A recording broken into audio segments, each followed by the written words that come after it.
I'm delighted to return to the beautiful city of Seoul, incredible city, this week for my second visit to South Korea as president. That's a lot when you think about it. Haven't been president very long. 2.5 years, how time flies. Today it's my distinct honor to join this very talented group of leaders, many of whom I recognize. I don't know all of you. I know some of you, but I recognize most of you. Great leaders, great business people. You're a talented group, and you're from America and South Korea, companies to discuss the critical economic relationship between the United States and South Korea. My thanks as well to Secretary Mnuchin and Secretary of State we call them the sometimes the Undersecretary of States have tremendous, where is he? Where is our Undersecretary of State? Good. Congratulations. Great job. You're doing a fantastic job. Thank you very much for being here. And if you have any questions later, Keith, come see me, because there could be plenty of questions. But they're very happy with the job you're doing. Thank you very much. And the job that our Secretary of State is doing is fantastic, Mike Pompeo. For decades, the U.S.-South Korea alliance has advanced peace and security in this region and far beyond. Today, our partnership is stronger than ever before. Following this event, I'll meet with President Moon to discuss many shared priorities, including enhancing our already robust economic ties. The United States is having probably the best economy we've ever had. We're doing phenomenally. Many, many companies, including South Korea, but many companies are coming into the United States from other places throughout the world. Car companies in particular, they're going to Michigan, they're going to Ohio and North Carolina and Pennsylvania, Florida. Over the past few days, President Moon and I have been in Osaka, Japan, for the G20 summit. And I have to say that Prime Minister Abe did a fantastic job. It was a great summit. A lot of good spirit, a lot of goodwill. And that brings really, very importantly, the world leaders together, each to discuss some of the most important economic opportunities and challenges facing our nations. And one-on-ones are very important when you have individual complaints. I'm sure most of you haven't heard, but I met with President Xi of China. I know you didn't hear about that. But we had actually a very good meeting, a really good meeting, I think. So we're continuing with our discussions on a trade deal. We'll see what happens. Good chance. During the summit, I shared the pro-growth policies that have helped the United States achieve extraordinary economic success, and called on all G20 members to cooperate based on the principles of fairness and reciprocity. Such an important word. Maybe my favorite word of all is reciprocity.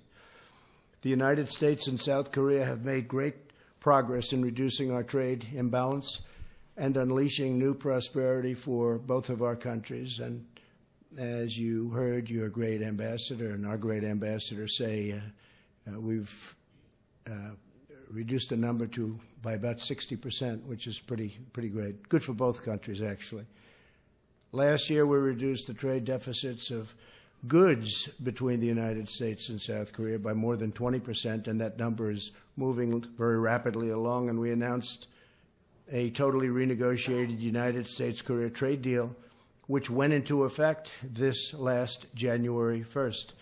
And that was something that looked like it wasn't going to be happening, and we got it done.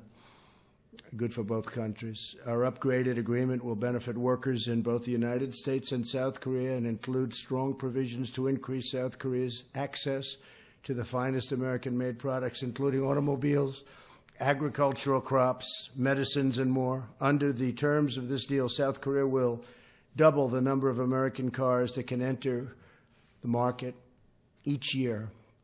So the car companies are very happy with it, and it gets to be just much more fair. We must remain vigilant and ensure that we keep moving forward toward a more balanced trade relationship and further reduce our trade deficit. Our countries also enjoy a thriving investment relationship.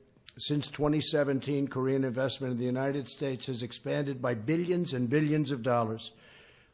This includes Lotte Group's recent investment of $3.1 billion in Louisiana.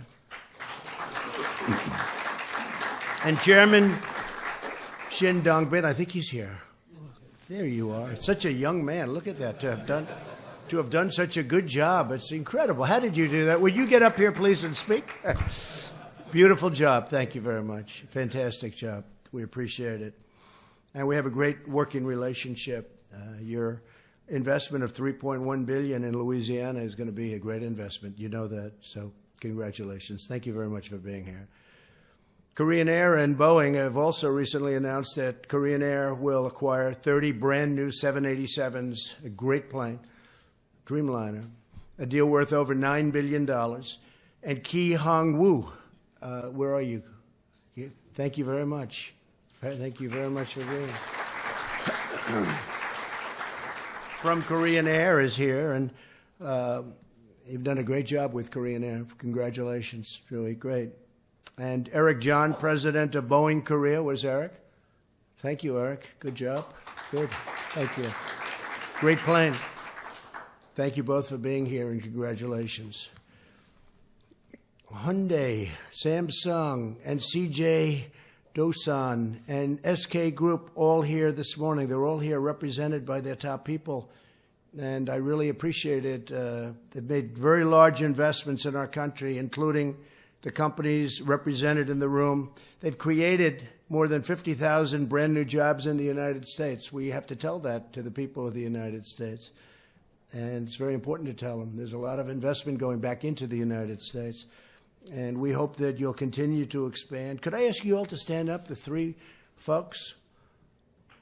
Hyundai, Samsung, CJ, and SK. Where's SK?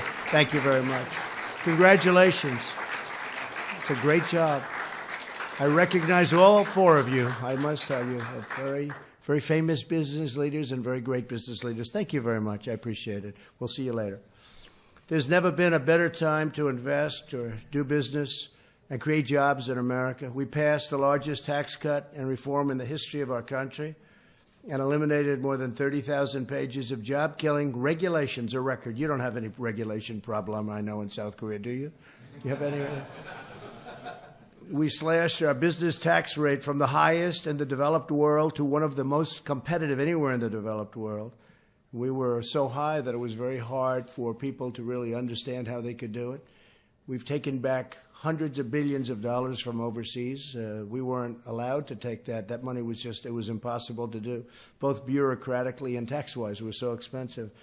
Now we're bringing in, Apple alone brought in $230 billion, and they're spending it in the United States. Capital investment by businesses now can be 100% tax deductible, something that nobody knew. And if you look, the one-year provision is something that nobody thought was deducting expense in the first year, something nobody thought they'd ever see, and it's had a tremendous impact on the country. Unemployment in the United States is at the lowest level it's been in 51 years, and we expect that number is even going to get better because there's tremendous companies are moving in. We have companies moving in, car companies moving in particular car companies. We hadn't had a plant built in years and decades, actually. And now we have many plants being built all throughout the United States, cars. According to the World Economic Forum, our financial system, business, dynamism, and labor market all rank #1 in the world. That's a great rank. And we were slipping badly, as you know. In fact, I just opened a LNG plant in Louisiana. It's a $10 billion plant. And I think a couple of the folks in this room happen to be involved in that. But we also had tremendous Japanese investment. It's a $10 billion. It's going to employ 10,000 jobs. It's, I guess, one of the biggest plants I've ever seen. And right in Louisiana also. And they opened it. I hear it's doing phenomenally well. It was beautiful. It was built on time, on budget. But it was held up for many, many years, for more than a decade, because they couldn't get the permits. And I got in, I got them those permits. I didn't know anybody. I don't want to know anybody. All I wanted to do is I wanted to have them build that plant. And we got them the permits very quickly through EPA and all of the other places that we had to get them. But that was being held up. It looked actually like it wasn't going to happen. And I got it done. You look at Keystone Pipeline, the Dakota Access Pipeline. They were dead. They were really in trouble. Dakota Access had the worst of all worlds. It had built the pipeline, but it couldn't connect it. okay? Because they had environmental problems, false environmental problems that shouldn't have been a problem, but they had built it. And I was actually going to say maybe the country should have a piece of the action. Steve, we could have said, listen, give us half of the profits for the rest, and we're going to give you that final permit, right? I could have done that. We can't revert back to my business days. Can't do that. But we got it approved for them. We got the permits, and they were able to connect, and they immediately opened. And the Keystone, as you know, is one of the biggest anywhere, and that's been under consideration for a long time. And we got it approved in my first few days in office. The head of the big company, the pipeline company, they're actually based in Canada, which a little saddens me, but we have a very good relationship with Canada. We just made a deal with Canada and Mexico, which is a tremendous trade deal, and hopefully we'll get that passed soon in Congress. But the head probably said, gee, I couldn't get it for years and years. I couldn't get my permit. Now Trump gets elected, I get my permit. And you people as great businessmen know what's going to happen. He's sitting there, and he will be inundated now with every consultant that worked on the project for the last 10 years, and they're all going to want these massive fees. They're going to want millions of dollars because they're going to say that they did such a good job. But I never spoke to any of them. I don't want to speak to any of them. They didn't do a damn thing, and they're going to get millions of dollars, right? And everyone in this room knows what I'm talking about. But it's one of those things. We don't want to have that situation happen. But we got Keystone approved. We got it approved early. And going to be a tremendous pipeline. Economic growth is now over 3%. And for the first quarter, which is always our worst quarter, it's always down around 1, less than 1. It was 3.2%, which is shocking. We are taking in tremendous dollars from China with the tariffs of goods, $250 billion at 25%. That will remain under our deal until we have a new deal, and then we'll see what happens, whether it's more or less or whatever. We'll see what happens. We were very close to having a deal with China. And then, unfortunately, things happened, and the deal didn't happen. But we're now back on track, so we'll see what happens now. We started it up. We had a very good meeting. We really had a great meeting yesterday. And I like President Xi a lot. I consider him a friend, but I like him a lot. I've gotten to know him very well. He's a strong gentleman, right? Anybody that is a strong guy, tough guy, very smart, and loves China. And I love the United States. All of this is just the beginning to really I just wanted to have a group of the leaders. I didn't know they were going to get, you're not just South Korean leaders.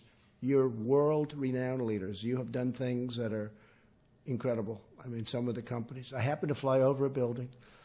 It was one of the largest buildings I've ever seen. Samsung was one of the largest buildings I've ever seen.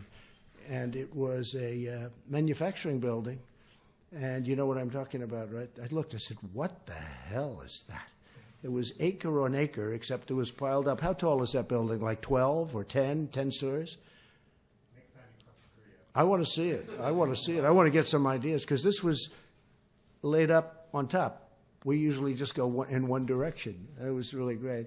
And I must tell you also, I said, what is that beautiful building? And that was your great tower. Latte Tower was beautiful. Loved the design. I said, it's pretty, hard to miss it, right? We're flying in. It wasn't like, oh, gee, what's that? But I knew immediately. I knew it from even pictures. But that's a beautiful tower, and I know it's done very well. Congratulations. Beautiful job. It's nice to build them nice, right? It doesn't cost that much more. I try to explain to friends of mine. I have a competitor in New York, and he builds very inexpensively, and then he wonders why we get higher rents and why we get higher condo prices. And I look at his building. He said, what the hell's going on? He has windows that are so little because he saves $2. He saves nothing. I mean, sometimes a wall is more expensive than a window. Sometimes brick and mortar is more expensive than glass. So you make them big. You have nice, big, fat windows, and you have certain things. But you folks have done a great job, really great. Thank you very much. But this is all just the beginning. We're going to have a lot of great relationship with South Korea.